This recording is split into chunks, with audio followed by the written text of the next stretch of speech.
واحلل عقدة من لساني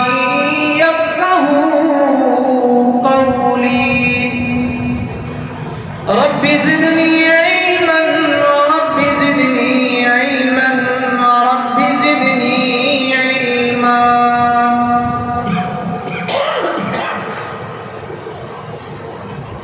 تمام تعریفیں حمد و ثنا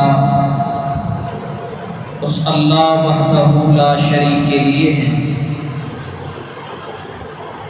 کہ جو ازل سے ابد تک جو میرا اور آپ کا پالن ہار ہے، جو رب العالمین ہے، جو میرے اور آپ کے سجدے کے لائق ہے. درود و سلام سرور کونین ساقی کوثر امام الانبیاء امام الاتقیاء امام المجاہدین جناب محمد رسول اللہ صلی اللہ علیہ وآلہ وسلم پر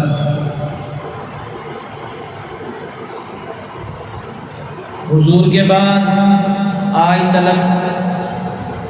آج سے قیامت تلک آنے والے تمام مرحومین کے لیے دعا ہے کہ اللہ کے عالم تمام کی قبروں کو جنت کا باغ بنائے. میرے اور آپ کے عزیز و اقارب میں سے والدین میں سے جو دنیا سے جا چکے ہیں، خصوصاً اللہ ان کی قبروں کو جنت کا باغ بنائے، لغزشوں کو کوتاہیوں کو اپنے فضل و کرم سے معاف فرمائے. عزیزان من، آج کا جو ماحول بن چکا ہے وہ یہ ہے کہ جس چیز کی عظمت کو بارہا بار بیان کیا جائے، ہمارا دل اسی کو تسلیم کر لیتا ہے کہ یہ بہت اہم چیز ہے. اگر کوئی آدمی سود کے خلاف 10 بندوں کی رائے لے اور وہ اسے تین کال کر کے اس کے اندر کمی پیشی کر کے اس کو جائز ثابت کر دیں، تو ہمارا ذہن اس طرح کا ہو چکا ہے کہ ہم سود کو جائز سمجھ لیتے ہیں. اگر کوئی شخص اس کے سامنے 10 بندے بیٹھ کر کسی اور برائی کو اچھے زاویے سے بیان کر دیں تو ہمارے ذہنوں کی کیفیت اس حد تک ہو چکی ہے کہ ہم اس گناہ کے کام کو نیکی کا کام سمجھتے ہیں. اس کو بدعت بھی کہا جاتا ہے کہ جو کام دین میں نہیں ہے اس کو دین بنا کے پیش کر دیا جاتا ہے. وہ ایک مثل مشہور ہے، ایک واقعہ مشہور ہے کہ ایک عورت کا ناک کٹ گیا تو اس نے سوچا کہ اب ساری عورتیں مجھے ناک کٹی کہیں گی. اس نے عورتوں کے ناک پر تبصرے شروع کر دیے. اس کا ناک یوں ہے، اس کا ناک فلاں ہے، اس کا ناک فلاں ہے. کرتے کرتے وہاں کی عورتوں نے اپنے ناک کاٹنے شروع کر دیے، اس لیے کہ عیب بتلائے جائے. ہماری زندگیوں میں جو اہمیت دنیا کی بتلائی گئی وہ بھی اسی کی مثال. حالانکہ دنیا کی زندگی کی کوئی اہمیت نہیں، یہ دنیا اور دنیا کی زندگی عارضی زندگی ہے. اللہ کے نبی خاتم النبیین جناب محمد مصطفیٰ احمد مجتبیٰ صلی اللہ علیہ وسلم نے ارشاد فرمایا، آخرت کے مقابلے میں اس دنیا کی زندگی کی مثال ایسے ہے جیسے تم میں سے کوئی ایک شخص سمندر کے اندر اپنی انگلی کو ڈبوئے اور نکالے، اس کے ساتھ کیا لگے گا؟ چند قطرے پانی کے لگیں گے اور وہ بھی فوراً خشک ہو جائیں گے۔ ایسے ہی اللہ کے نبی صلی اللہ علیہ وسلم نے فرمایا کہ یہ تھوڑی مقدار میں جو پانی لگا ہے یہ مقدار دنیا کی ہے، اور جو پورا سمندر پڑا ہے یہ مقدار آخرت کی زندگی۔ لیکن وجہ یہ ہے کہ ہماری زندگیوں میں اس دنیاوی کام کی، اس دنیا کے اعمال کی اہمیت ہے، آخرت کی کوئی اہمیت نہیں ہے۔ دنیاوی کام ہمیں سب سے اول ہے۔ ہمارا کاروبار جاتا ہے اس لیے ہم نماز نہیں پڑھتے، ہمارے رہن سہن میں، ہمارے گھریلو معاملات میں، ہماری تجارت میں، ہمارے لین دین میں جو ہے تاخیر ہوتی ہے۔ میں نماز پڑھنے لگوں، کوئی شخص میرے ساتھ کاروبار کرنے والا وہ کہیں کسی دوسرے کے ساتھ کاروبار نہ کر لے، میرے پاس آنے والا گاہک کہیں دوسرے کی دکان پہ چلا نہ جائے، اس بنیاد پر ہم نماز کو چھوڑ دیتے ہیں، اس بنیاد پر ہم دنیاوی زندگی کو ترجیح دے جاتے ہیں کہ میرا ایک گاہک بڑھ جائے۔ اور یہ دنیا کی زندگی عارضی زندگی، اور یہ کتنی مقدار رکھتی ہے، یہ کتنی ایک زندگی ہے۔ جب کافر لوگوں کو قیامت کے دن اللہ کا عذاب وہ دیکھیں گے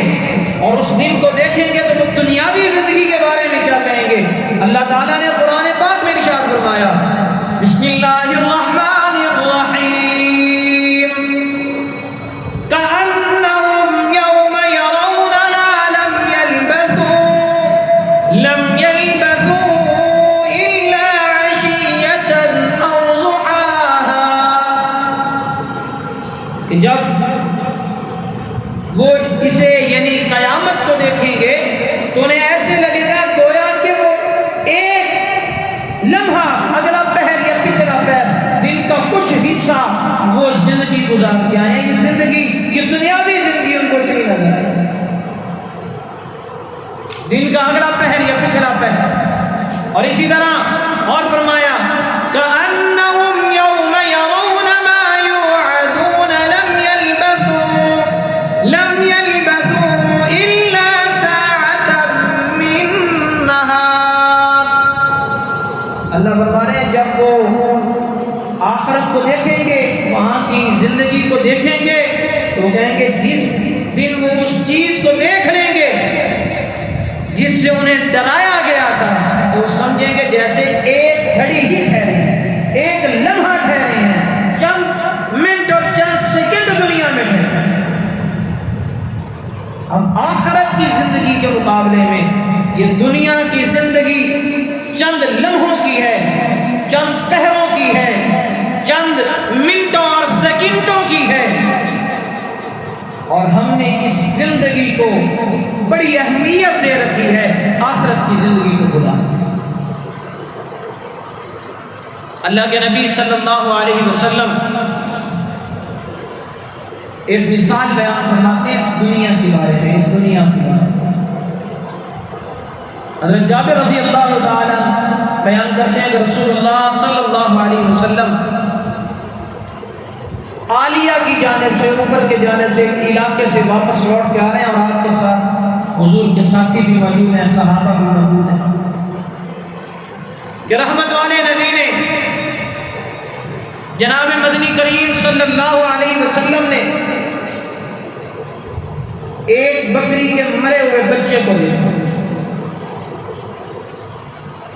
تو حضور سرور کونین صلی اللہ علیہ وسلم نے جو بکری کا بچہ دیکھا نا، اس کے کان چھوٹے چھوٹے مرا پڑا ہے، حضور نے فرمایا کہ اسے کوئی 1 درہم میں خریدے گا؟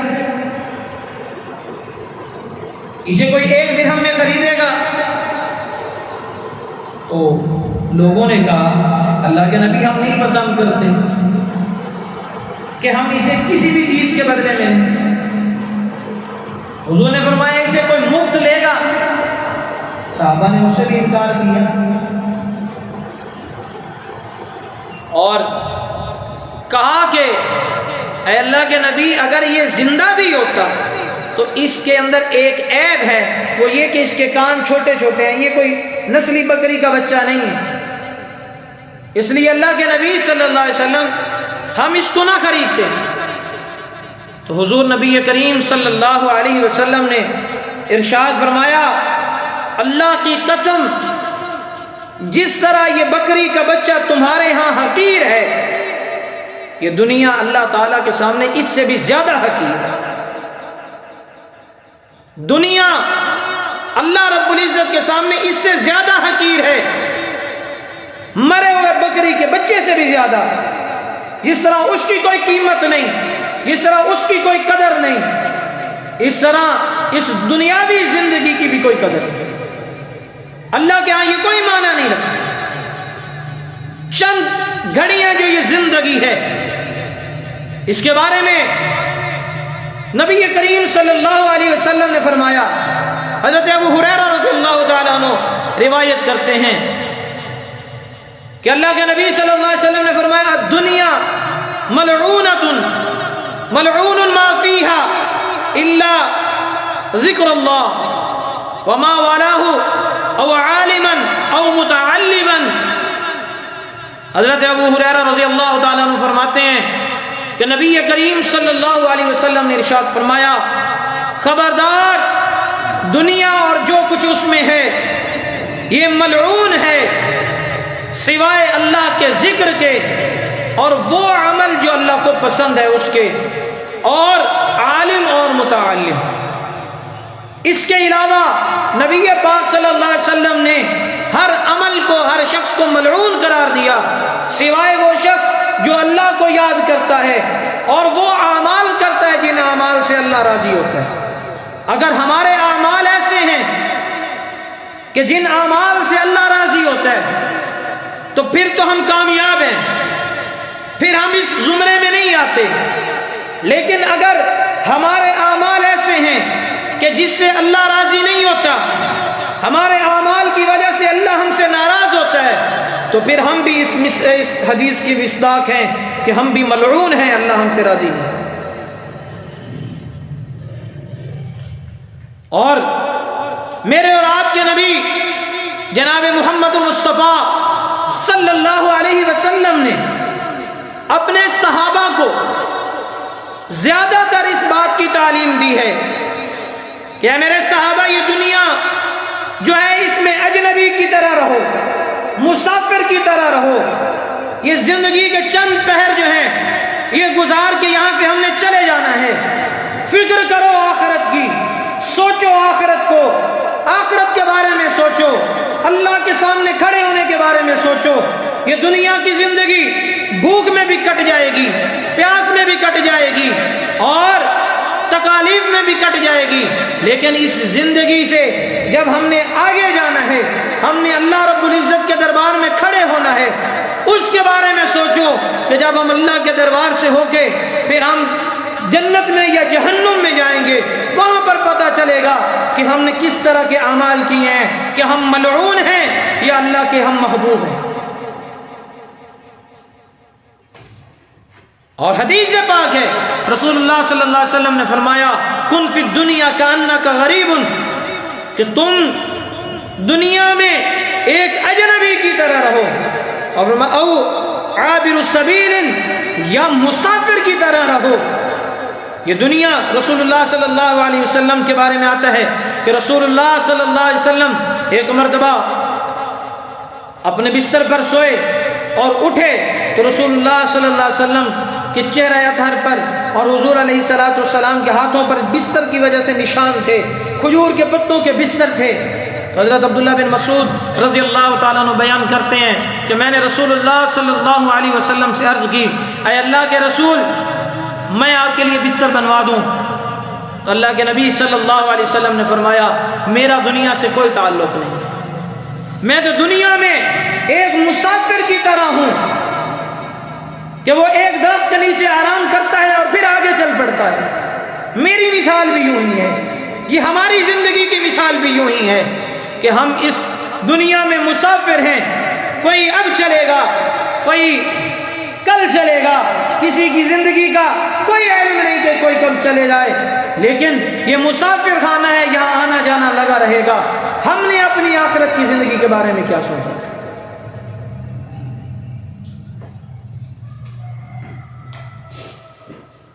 وہ خواجہ غلام فرید کا ایک شعر ہے، کوئی بن گیا رونق پکھیاں دی، کوئی چھڑ کے شیش محل چلیا، کوئی پلیا ناز تے نخریاں وچ، کوئی ریت گرم تے تھل چلیا، کوئی بھول گیا مقصد آمن دا، کوئی کر کے مقصد حل چلیا، اتھے ہر کوئی فرید مسافر ہے، کوئی اج چلیا کوئی کل چلیا۔ یہ زندگی ہماری ایک مسافرانہ زندگی ہے، کوئی یہاں سے آج چلا جائے گا، کوئی کل چلا جائے گا۔ ہم نے دنیا کی محبت کو ہم نے اپنے دلوں میں بٹھا رکھا ہے، یہ عارضی زندگیاں ہیں، ہم نے ان کو جو ہے ان کے اوپر اپنا سب کچھ لٹا رکھا ہے۔ کاروبار میں ہم اپنے عیش و عشرت میں ہم اپنی جو ہے زندگیوں میں اس طرح مصروف ہوئے ہیں کہ اب ہمیں موت کا ڈر بھی ختم ہو گیا۔ اور صحابہ کرام رضوان اللہ تعالی علیہم اجمعین کی زندگیاں ایسی زندگیاں گزری ہیں کہ قبرستان سے گزرتے اتنا روتے کہ آنسوؤں سے داڑھی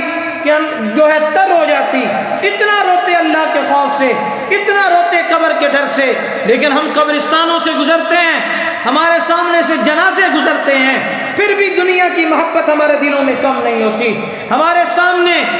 ایک ایک دن میں کئی جنازے اٹھائے جاتے ہیں، ہمارے والدین کے جنازے ہم نے اپنے کندھوں پر اٹھائے ہیں، ہم نے اپنے بھائی دوستوں کے جنازے اپنے کندھوں پر اٹھائے ہیں، لیکن اس کے باوجود ہم نے دنیا کے اندر اپنے آپ کو اس طرح مستغرق کر رکھا ہے کہ ہمیں آخرت کی فکر ہی کوئی نہیں۔